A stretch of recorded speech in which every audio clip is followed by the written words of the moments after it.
Hello అండి. అందరూ ఎలా ఉన్నారు? నేనైతే చాలా బాగున్నాను. మీరు కూడా అందరూ బాగున్నారు కదా? బాగున్నారని అనుకుంటున్నాను. బాగుండాలని మనస్ఫూర్తిగా కోరుకుంటాను. వెల్కమ్ టు మై ఛానల్ కేవిటీ లైఫ్ స్టైల్ వ్లాగ్స్. నేను మీ భారతిని.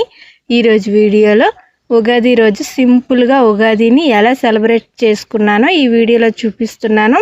చాలా సింపుల్గా చేసుకున్నానండి. తక్కువ లెంత్లోనే వీడియోలో చూపిస్తున్నాను. వీడియో చాలా బాగుంటుంది. వీడియో లాస్ట్ వరకు చూసి మీకు ఈ వీడియో ఎలా అనిపించిందో ఖచ్చితంగా కామెంట్లో చెప్పండి. వీడియో నచ్చితే మాత్రం ఖచ్చితంగా లైక్ చేసి నా ఛానల్ ఇంకా సబ్స్క్రైబ్ చేసుకోకపోతే ప్లీజ్ సబ్స్క్రైబ్ చేసుకొని సపోర్ట్ చేయండి. యూట్యూబ్ కొత్తగా ఇచ్చిన హైప్ కూడా ఖచ్చితంగా ఇవ్వండి. నేనైతే కరెక్ట్గా 6 గంటలకు లేచి రోజులాగానే ఫస్ట్ అయితే ఇంటి ముందు వాకిలు చిమ్మేసి కల్లాపు జల్లి చిన్న ముగ్గు అయితే వేసుకుంటున్నాను. ముగ్గేమో 13 చుక్కల ముగ్గండి. నాకైతే పెద్దగా ముగ్గులు రావు కాబట్టి ఎక్కువగా చుక్కల ముగ్గే వేస్తాను. మామూలుగా అయితే ఈ ఉగాది స్పెషల్గా ఎక్కువ మంది మామిడి పళ్ళు చిలకలు ఇలాంటివి ఎక్కువగా అయితే వేస్తూ ఉంటారు ముగ్గులు. నాకైతే అంత బాగా రాదు కాబట్టి చుక్కల ముగ్గే వేసేసాను. సింపుల్గా వేసుకున్నాను. చూడడానికి బాగుందండి. ఇంటి ముందు నేను చుక్కల ముగ్గులు అయితే కొద్దిగా తొందరగా వేయగలనండి. అలా కాకుండా మెలికల ముగ్గులు మామూలుగా చుక్కలు ఏం పెట్టకుండా డిజైన్లు వేసి చేస్తారు కదా, అవి వేసాను అనుకోండి చాలా లేట్ అయిపోతుంది. ముగ్గులు కూడా సరిగ్గా రావు.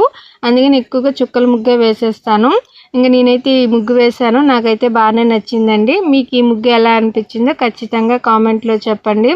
ఇంటి ముందు అయితే చూడడానికి బాగుంది. ఇంట్లో ప్రస్తుతానికి అయితే కలర్స్ ఏమీ లేవు, అందుకని ముగ్గుకి అయితే కలర్స్ ఏమీ కొట్టలేదు. మామూలుగా అయితే ఉగాది మన తెలుగు పండుగ కదా, ఈ ఉగాది నుండి మన తెలుగు పండుగలన్నీ స్టార్ట్ అవుతాయి. ఇంకా నా సబ్స్క్రైబర్లకి నా వ్యూవర్స్కి నన్ను ఇంతలో సపోర్ట్ చేసిన ప్రతి ఒక్కరికి కూడా మీకు మీ కుటుంబ సభ్యులందరికీ హ్యాపీ ఉగాది అండి. ఈ సంవత్సరం మొత్తం సంతోషంగా ఉండాలని మనస్ఫూర్తిగా కోరుకుంటాను. ఉగాది రోజు అయితే విష్ చేయలేదు కానీ ఉగాది ముందు రోజు లాంగ్ వీడియో చేశాను. ఆ వీడియోలో అయితే విష్ చేశాను. ఉగాది రోజు విష్ చేయడానికి నాకు టైం కుదరలేదండి, అందుకని చేయలేదు. ఇంకా ముగ్గు వేయడం అయిపోయిన తర్వాత వేడి నీరు ఆల్రెడీ నేను ముగ్గు వేయక ముందే పొయ్యి మీద పెట్టుకున్నాను. ముగ్గు వేసేలోపు నీరు కాగాయి. స్నానానికి అయితే వెళ్తున్నాను. నేను స్నానం చేసిన తర్వాత బాబుని అత్త మామయ్య కూడా స్నానం చేసేస్తారు. మా ముగ్గురు మేలండి. ఇంటికాడ మా ఆయన లేరు, డ్యూటీకి వెళ్ళున్నారు. అదేటో మా ఆయన కరెక్ట్గా పండగ రోజుల్లోనే డ్యూటీలో ఉంటారు. నార్మల్ డేస్లో మాత్రం ఇంటికాడ ఉంటారు. ఏ పండగ అయినా చూడండి ఎక్కువగా డ్యూటీలోనే ఉంటారు. కరెక్ట్గా పండగ ముందులోనే మంచి డ్యూటీలు వస్తాయి, డ్యూటీకి వెళ్ళిపోతారు. పండగ టయానికి ఇంటికి రాలేకపోతారు. ఎప్పుడు ఇలానే జరుగుతుంది. మామూలు డేస్లో 4-5 రోజులు ఇంటికాడ ఉండిపోతారు. పండగ డేస్లో అందరూ ఉంటే చాలా హ్యాపీగా ఉంటుంది కదా. ఎప్పుడు కూడా పండగ డేస్లో మాత్రం మా ఆయన ఇంటికాడ ఉండరండి. మా ఆయనేమో ఈ ఉగాది రోజునే రాత్రి 8:30-9కి ఈ టయానికి అయితే ఇంటికి వచ్చారండి. మామూలుగా అయితే నేను రారనుకున్నాను, కానీ అక్కడ పని తొందరగా అయిపోవడం వల్ల రాత్రికైనా ఇంటికి వచ్చారు. ఇంకా నేను స్నానం చేయడం అయిపోయిన తర్వాత ఇల్లు అయితే కడుక్కుంటున్నానండి. మామూలుగా పండగ రోజుల్లో ముందు రోజు ఇల్లు మొత్తం కడుక్కొని దేవుడి సామాన్లన్నీ దోముకొని దేవుడి దగ్గర మొత్తం శుభ్రం చేసుకున్నాం అనుకోండి, పండగ రోజు కొద్దిగా తొందరగా పని పూర్తయిపోయి కొద్దిగా తేలిగ్గా ఉంటుంది. ఎలాగలేదన్నా సరే ఈ పండగ రోజుల్లో కొద్దిగా ఎక్కువగానే పని ఉంటుంది. అంటే పండగ రోజుల్లో దేవుడికి ప్రసాదాలు చేయడము, పూజ చేసుకోవడము ఇవన్నీ ఉంటాయి కదా, అందువల్ల కొద్దిగా ఎక్కువగా పని ఉంటుంది. అందుకని ముందు రోజు ఇల్లు మొత్తం శుభ్రం చేసుకొని దేవుడికి కావాల్సినవన్నీ ముందు రోజు రెడీ చేసుకున్నాం అనుకోండి, పండగ రోజు కొద్దిగా తేలిగ్గా ఉంటుంది. కానీ నాకు ముందు రోజు ఇవన్నీ చేసుకోవడానికి వీలు కాలేదండి, అందుకని చేయలేదు. ఇంకా పండగ రోజు అన్నీ చేసుకోవాల్సి వచ్చింది. నాకైతే కొద్దిగా లేట్ అయ్యింది, అందుకని వీడియో కూడా సరిగ్గా ఏం తీయలేదు. అక్కడక్కడ కొద్దిగా అయితే తీసేసి వీడియో కలిపేసి అయితే ఒక చిన్న వీడియో అయితే పెడుతున్నాను, ఎక్కువ లెంత్ లేకుండా. ఇంకా ఇల్లు కడిగేయడం అయిపోయిన తర్వాత దువ్వారాలకి అయితే పసుపు రాసుకుంటున్నాను. ఖచ్చితంగా ఏ పండగలకైనా సరే దువ్వారాలకి పసుపు రాసుకోవాలండి. అదే కాలకట్ట అంటారు కదా, దానికి మేమైతే దువ్వారాలని అంటాము. ఒక్కొక్కరు ఒక్కొక్క పేరెట్టి అయితే పిలుస్తారు ఈ కాలకట్టని, దువ్వారాలని. ఖచ్చితంగా పండగలకి ఏనికైనా సరే దువ్వారాలకు పసుపు రాసుకొని ముగ్గులు వేసుకొని కుంకుమ పెట్టుకుంటే చాలా మంచిది. మామూలుగా ఈ దువ్వారాలకి లక్ష్మీదేవితో కొలుసుకుంటారు కదా. నాకు 2-3 కామెంట్లో కూడా చెప్పారు, ఇల్లు తుడిచేటప్పుడు కానీ కడిగేటప్పుడు కానీ చీపురు ఈ దువ్వారాలకి తగలకూడదు, చాలా మంచిది కాదని అయితే చెప్పారు. అప్పటి నుండి నేను కొద్దిగా జాగ్రత్తగానే ఇల్లు చిమ్మేటప్పుడు ఇల్లు కడిగేటప్పుడు చీపురు తగలకుండా అయితే చేసుకుంటున్నానండి. మాకైతే ఒకే ఒక కాలకట్ట ఉంది కాబట్టి నాకు ఈ కాలకట్ట దగ్గర పసుపు రాసి ముగ్గు వేసేటప్పుడు ఎక్కువ టైం ఏం పట్టదు. అయితే ఈ కాలకట్ట దగ్గర కొద్దిగా అక్కడక్కడగా పెచ్చులుగా అయితే ఇరిగిపోయిందండి. దువ్వారం బాగానే ఉంది కానీ ముందు గచ్చు అయితే కొద్దిగా పగిలిపోయినట్టుగా అయిపోయింది. ముగ్గు వేయడానికి ఇంకైతే అంత బాగా అవ్వట్లేదు, వేసిన చూడడానికి అంత బాగా రావట్లేదు. అందుకని ముందు పక్క కూడా కొద్దిగా పసుపు రాసి అయితే అక్కడ కూడా చిన్న ముగ్గులాగా చిన్న డిజైన్ అయితే వేశాను. కొంతమంది దువారాల మీద మంచి మంచి డిజైన్లు వేస్తారు. మంచి డిజైన్ వేసి పసుపు కుంకుమ వేసి పువ్వులు పెట్టి చూస్తే కాలు కట్టని ఎంత అందంగా కనిపిస్తుందో, లక్ష్మీదేవిని చూసినట్టుగానే అనిపిస్తుంది. అంత బాగా డిజైన్లు వేసి అయితే రెడీ చేస్తారు. నాకైతే అంత బాగా వేయడం రాదండి, అందుకని చిన్న చిన్న కల్వ పూలు అయితే వేశాను. అవి కూడా వంక టెంకలుగా అయితే వచ్చాయి, అంత బాగా రాలేదు. నాకు అంత బాగా వేయడం రాలేదండి, కానీ ఖచ్చితంగా పండగ రోజుల్లో వేసుకోవాలి కాబట్టి ఎలా వస్తే అలా వేసేసాను. ఇంకా మీరు ఈ ఉగాదిని ఎలా సెలబ్రేషన్ చేసుకున్నారో ఖచ్చితంగా చెప్పండి. నేనైతే చాలా సింపుల్గా చేసుకున్నాను. చెప్పాను కదా మా ఆయన ఇంటికాడ లేరు, అందుకని నాకు అంత ఎక్కువగా ఏం చేయాలనిపించలేదు. ఎక్కువగా అంటే కొద్దిగా ఎక్కువగా ప్రసాదాలు చేసి ఉండేదాన్ని, కానీ మా ఆయన లేకపోవడం వల్ల నాకైతే అంత ఇంట్రెస్ట్ రాలేదండి. ఇంకా మొత్తం కాలకట్ట దగ్గర ముగ్గు అంతా వేసేసిన తర్వాత ఇలా 2 పువ్వులు అయితే పెట్టుకున్నాను. పర్లేదు, చూడడానికి ఒక మాదిరిగా ఉంది. ఇంకా దాని తర్వాత అయితే పులిహోర చేసుకున్నానండి. నిమ్మకాయ పులిహోర అయితే చేశాను దేవుడికి ప్రసాదంగా. ఇంకా మా ఇంట్లో వాళ్ళందరికీ తెల్లవారు టిఫిన్గా 2టికి కూడా పులిహోర అన్నం అయితే చేసేసాను. దేవుడికి ప్రసాదం ముందు తీసేసి దాని తర్వాత ఇంట్లో వాళ్ళకైతే పెట్టాను. ప్రసాదం అయితే చాలా సింపుల్గా అయిపోతుందండి పులిహోర. మామూలుగా అయితే ఇలాంటి పండగ రోజుల్లో ఎక్కువగా వడలు చేసుకుంటారు, కానీ నేను ఎప్పటికప్పుడే ఏదో రకమైన వడలు చేస్తూ ఉంటాననేసి ఈరోజు అయితే వడలు ఏం చేయలేదు. మామూలుగా ఈ పులిహోర అయితే చేసేసాను. చెప్పాను కదా, నేను మొత్తం పని అంతా ఈరోజే పెట్టుకున్నాను కాబట్టి నాకు కొద్దిగా ఎక్కువగా కష్టం అయిపోయింది.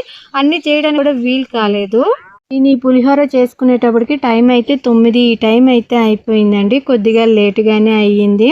ఇంకా మా అత్తమ్మ తినేటప్పుడు కూడా చాలా లేట్ అయిపోయింది. వాళ్ళు కూడా స్నానం మొత్తం చేసి మొత్తం రెడీ అయ్యేటప్పటికి తినేటప్పటికి 9, 9:30 ఈ టైం అయితే అయ్యింది. ఇంకా పులిహోర చేయడం అయిపోయిన తర్వాత ఉగాది పచ్చడికి కావాల్సినవన్నీ కూడా పక్కన పెట్టుకున్నాను. వేప పువ్వు, మామిడికాయ, బెల్లము, చింతపండుని, సాల్ట్, మిరియాలు అయితే పక్కన పెట్టుకున్నాను. ఇవన్నీ కూడా 6 రకాల రుచులు కలిగి ఉండాలి కదా ఉగాది పచ్చడికి. ఈ ఉగాది పచ్చడిని నేను ఎలా సింపుల్ గా చేసుకున్నానో చేసి చూపిస్తున్నానండి. ఫస్ట్ అయితే ఒక గిన్నె తీసుకొని ఆ గిన్నెలో చింతపండు రసం వేసుకున్నాను. దాని తర్వాత సన్నగా కట్ చేసుకున్న మామిడికాయ వేసుకున్నాను.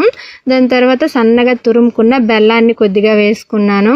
ఇంకా దాని తర్వాత వేప పువ్వు అయితే వేసుకున్నానండి. వేప పువ్వు ఈసారి ఎక్కువగా దొరకలేదు. ఎందుకో మా ఊర్లో ప్రతి సంవత్సరము ఉగాది వచ్చేటప్పటికి ఎక్కువగా వేప పువ్వు అయితే పూసుండేది. మా ఇంటి చుట్టూ కూడా ఎక్కువగా వేప చెట్లు ఉన్నాయండి, కానీ ఈ సంవత్సరం మాత్రం అసలు వేప పువ్వే దొరకలేదు. ఒక్క చెట్టుకుంటే ఆ చెట్టుకి ఎక్కడో పైనుంటే మా మామయ్య వెళ్ళి దోటకరత కోసుకొని తీసుకొచ్చారు. అందుకని వేప పువ్వు ఎక్కువగా వేయలేకున్నాను. ఇంకా దాని తర్వాత దాంట్లో కొద్దిగా సాల్ట్ ఉండి మిరియాలు బాగా దంచుకొని వేసేసుకొని మొత్తం అన్నీ బాగా కలిసేలాగా కలుపుకుంటే అంతేనండి, ఉగాది పచ్చడి రెడీ అయిపోయింది. చాలా సింపుల్గా చేసుకోవచ్చు. ఇంకా దాని తర్వాత అయితే దేవుడి సామాన్లు తోముకుంటున్నానండి. దేవుడికి ప్రసాదాలు అయితే ఎక్కువగా ఏం చేయలేదండి. పులిహోర ప్రసాదంగా చేశాను, ఇంకా ఉగాది స్పెషల్గా ఉగాది పచ్చడి చేశాను, అంతని ఏమీ చేయలేదు. మామూలుగా నేతి బొబ్బట్లు చేద్దామని అనుకున్నాను కానీ చేయలేకపోయానండి. ఇంట్లో ఎక్కువగా బెల్లం లేదు, ఇంకా శనగపప్పు కూడా కావాలి నేతి బొబ్బట్లకి. ఆ శనగపప్పు కూడా ఎక్కువగా లేకుండా మా ఆయన ఉండుంటే లేకపోయినవన్నీ తెప్పించి ఉండేదాన్ని. అప్పటికే వేరే వాళ్ళ చేత అయితే మా ఆయనతో చెప్పించి ఇంట్లో లేనివి అయితే తెప్పించాను. అప్పుడు దాకా నాకైతే బొబ్బట్లు చేయాలని ఆలోచన లేదు. దాని తర్వాత వచ్చింది, కానీ ఇవి లేకుండా ఎందుకు చేయడంలే అనిపించి ఇంకా నేను ఆ బొబ్బట్లు అయితే చేయలేదు. సింపుల్గా ఈ 2 రకాల ప్రసాదాలు అయితే చేసేసాను. ఇంకా దేవుడి సామాన్లు దోమేసిన తర్వాత దీపం అయితే పెట్టుకుంటున్నానండి. బంతి పువ్వులు అయితే ఫస్ట్ దేవుడి పట్టాలన్నిటికీ పెట్టుకుంటున్నాను. మామూలుగా అయితే ఈ దేవుడి పట్టాలన్నీ ముందు తీసేసి నీట్గా తడిగుడ్డతో తుడిచేసి ఇల్లు కడిగేసిన తర్వాత తడిగుడ్డతో తుడిచేసి బొట్లు పెట్టేసుకొని మళ్ళీ ఎక్కడున్న పట్టాలు అక్కడ పెట్టేసుకున్నాను. ఇంకా పువ్వులు అయితే ఇప్పుడు పెట్టుకుంటున్నాను. ఇల్లు కడిగేటప్పుడు ఖచ్చితంగా ఈ దేవుడి పట్టాలు అయితే తీయాలండి, ఎందుకంటే మా దేవుడి రూమ్ కిందే ఉంటుంది కదా, అంటే మేము దేవుడు పెట్టుకునే దగ్గర కింద పెట్టుకుంటాం కాబట్టి ఇల్లు కడిగేటప్పుడు ఖచ్చితంగా ఇవి తీయాలి. అందుకని అన్నీ కూడా నీట్గా శుభ్రం చేసి మళ్ళీ ఎక్కడున్న అక్కడైతే పెట్టేశాను. ఇంకా దేవుడి దగ్గర పువ్వులు పెట్టడం అయిపోయిన తర్వాత దీపం పెట్టుకున్నాను. మన తెలుగు వాళ్ళకి ఈ ఉగాది రోజు నుండి సంవత్సరం అయితే స్టార్ట్ అవుతుందంట, కొత్త సంవత్సరము. మామూలుగా అయితే జనవరి నుండి కొత్త సంవత్సరం స్టార్ట్ అయింది అనుకుంటాం కదా. జనవరి నుండి అంటే ఇంగ్లీష్ వాళ్ళు అయితే జనవరి 1 నుండి అయితే వాళ్ళకి కొత్త సంవత్సరం స్టార్ట్ అయినట్టు. మామూలుగా మన తెలుగు వాళ్ళకి మాత్రము ఈ ఉగాది ఏ రోజు వస్తుందో ఆ రోజు నుండి మన తెలుగు వాళ్ళకైతే కొత్త సంవత్సరం స్టార్ట్ అయినట్టు. మన తెలుగు వాళ్ళందరూ కూడా ఇప్పుడే ఎక్కువగా రాసులు ఇవన్నీ జాతకాలు ఇవన్నీ అయితే చూపించుకుంటారు. అంటే ఈ కొత్త సంవత్సరం మా జాతకం ఎలా ఉంది, మా రాశి ఎలా ఉంది అయితే చూపించుకుంటారనమాట. ఇంక నేను దీపం పెట్టేసిన తర్వాత ప్రసాదం అయితే పెట్టుకుంటున్నాను. ఒక అరిటాకులో ఫస్ట్ అయితే పులిహోర పెట్టుకొని దాని తర్వాత ఉగాది పచ్చడి పెట్టుకున్నాను. ఇంకా మా చెట్లో కాసిన ఒక 2 జామ పళ్ళుని, మా చెట్లో కాసిన ఒక 2-4 దాకా సపోర్ట్ పళ్ళు అయితే పెట్టుకున్నాను. ప్రసాదాలు అయితే ఇవే సింపుల్గా పెట్టుకున్నానండి. లాస్ట్లో పూజ అంతా అయిపోయిన తర్వాత హారతి కూడా ఇచ్చేసుకున్నాను. ఇలా అయితే సింపుల్గా ఉగాది రోజు ఉగాది పూజ అయితే చేసుకున్నానండి. మీకు ఎలా అనిపించిందో ఖచ్చితంగా కామెంట్లో చెప్పండి. నేను ఇలా సింపుల్గా చేసుకున్నా సరే నాకైతే చాలా బాగా అనిపించింది. ఇంకా హారతి ఇచ్చేసిన తర్వాత మా బాబుకి హారతి తీసుకుందో రారా అంటే వచ్చిన ఊళ్ళో కూర్చున్నాడు. వాడికి హారతి తీసుకోవాలంటే చాలా ఎక్కువ సరదా అండి. వాడు తీసుకుని నాకు కూడా ఇస్తూ ఉంటాడు హారతి, అంత సరదాగా ఫీల్ అవుతాడు. ఇంకా బొట్టు పెట్టేసుకున్నాను, నేను పెట్టుకొని బాబుకి కూడా పెట్టేశాను. మా బాబుకి దేవుడికి దండం మొక్కున్నానా అంటే చేతిలో ఒక సపోటా పండు పట్టుకొని తింటా ఉన్నాడు. అది తీసేస్తున్నాను అనేసి ఏడుస్తున్నాడు.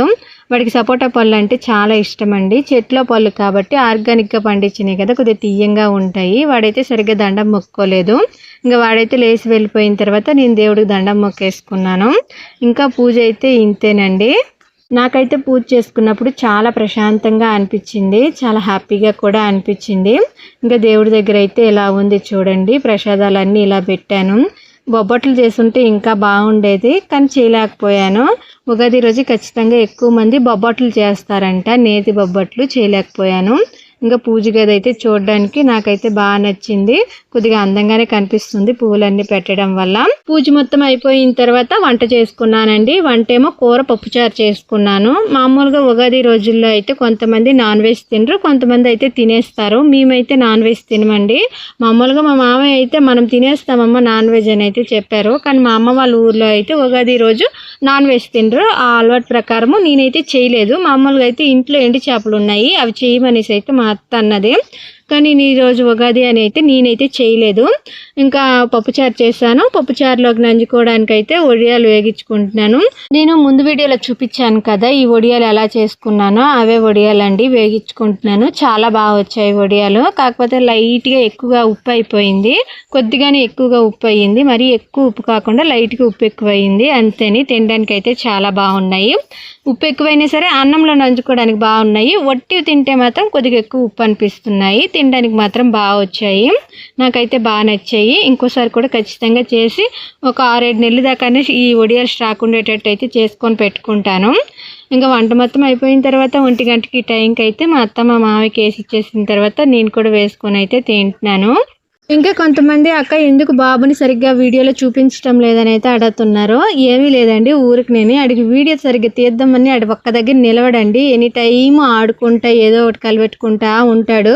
అదిగాక యూట్యూబ్లో వీడియోస్లో అయితే ఎక్కువగా పిల్లల్ని చూపించకూడదు అనేసి ఒక రూల్ అయితే ఉంది. చూపించవచ్చు కానీ ఎక్కువగా చూపించకూడదు అనమాట చిన్నపిల్లల్ని. అందుకని నేను చాలా వరకు అయితే తక్కువగానే బాబుని చూపిస్తాను. వీడియోలో ఎక్కడో ఒక దగ్గర అక్కడక్కడ మాత్రమే బాబు కనిపించినట్టు అయితే చూపిస్తానమాట. అదేనండి కారణము, అంతకు మించి ఏం లేదు. మా బాబుని వీడియోలో చూపించాలంటే నాకు కూడా బాగా ఇష్టము, బాగా ఆడుకుంటాడు. కాకపోతే కొన్నిసార్లు వాడు సరిగ్గా వీడియోలో ఉండడు, నన్ను సరిగ్గా వీడియో కూడా తీనివ్వడు. అలాంటప్పుడు అయితే వీడియో తీయని వాడిని. కాకపోతే కొన్ని పనులు చేసేటప్పుడు చిన్నపిల్లలు భలే ముద్దుగా కనిపిస్తారు కదా, అలాంటప్పుడు కొన్ని దగ్గరలో అయితే వీడియో తీస్తాను అంతేని. ఇంకా మా బాబుకి అయితే మా మావయ్య తినిపించేశారు, మా అత్త మా మావయ్యకి పెట్టేశాను. వాళ్ళిద్దరు తిన్నప్పుడే బాబుకి అయితే తినిపించేశారు. ఇంకా నేను తినడం అయిపోయిన తర్వాత గిన్నెలన్నీ బయట వేసేసుకొని కాసేపు నానబెట్టేసుకొని గిన్నెలు తోమేసుకున్నానండి. ఈ గిన్నెలు తోమేటప్పటికి టైం అయితే కరెక్ట్గా 2-2:30 ఈ టైం అయిపోయింది. గిన్నెలు తోమిన తర్వాత బట్టలు కూడా ఉతికేసుకున్నాను. బట్టలు ఉతికినప్పటికీ అయితే టైం 3 అయిపోయిందండి, కొద్దిగా ఎక్కువ టైం అయ్యింది. ఇంకా బట్టలు అయితే కొన్ని బాబుకి సపరేట్గా, నాకు సపరేట్గా, మా అత్త సపరేట్గా అయితే ఆరబెట్టుకున్నాను. ఈ బట్టలన్నీ ఉతకడం అంతా అయిపోయిన తర్వాత కాసేపు ఖాళీగా అయితే కూర్చున్నాను ఫోన్ పట్టుకొని. ఇంక ఈ వీడియో అయితే ఇంతేనండి. ఈ వీడియో మీ అందరికీ నచ్చిందని అనుకుంటున్నాను. వీడియో నచ్చుంటే మాత్రం లైక్ చేసి సబ్స్క్రైబ్ చేసుకోండి ప్లీజ్.